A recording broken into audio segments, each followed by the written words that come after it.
জয় শ্রীকৃষ্ণ।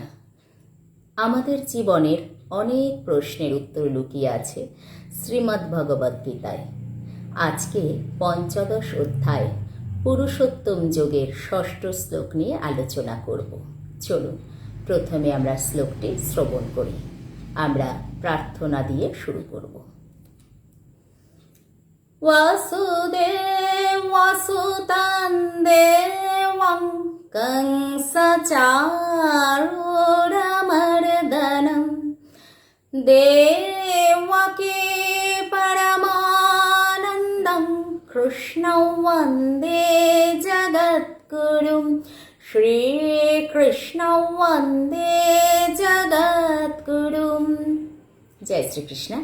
এখন আমি শ্লোকটি পাঠ করছি। ओम श्री परमात्मने नमः।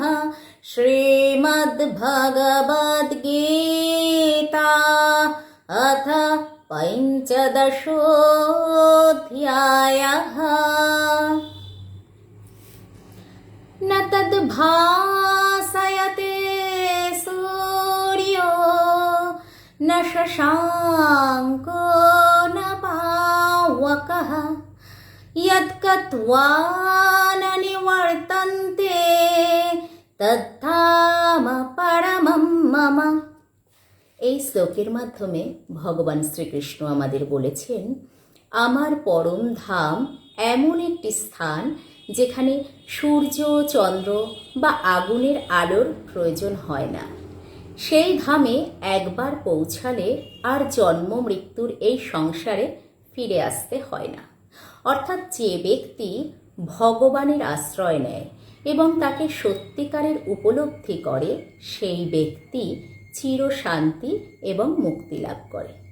আজকে ষষ্ঠ শ্লোকের এই ছিল তার ভাবার্থ। আমরা এবং সমাপ্তি প্রার্থনা দিয়ে সমাপ্ত করছি। योगेशं सच्चिदानन्दं वासुदेवो व्रजप्रियं धर्मसंस्थापकौ वीरं कृष्णं वन्दे जगद्गुरुं श्रीकृष्णं वन्दे जगद्गुरुं।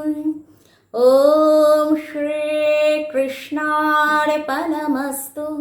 ওম হরি ওম তৎসৎ। আমরা এইভাবেই ভগবানের অমূল্য বাণীকে সঙ্গে নিয়ে আমাদের জীবনকে এগিয়ে নিয়ে যাব। আজকে এই অবধি। পরবর্তী পর্যায়ে আমরা সপ্তম শ্লোক নিয়ে আলোচনা করব। সকলে ভালো থাকবেন। জয় শ্রীকৃষ্ণ।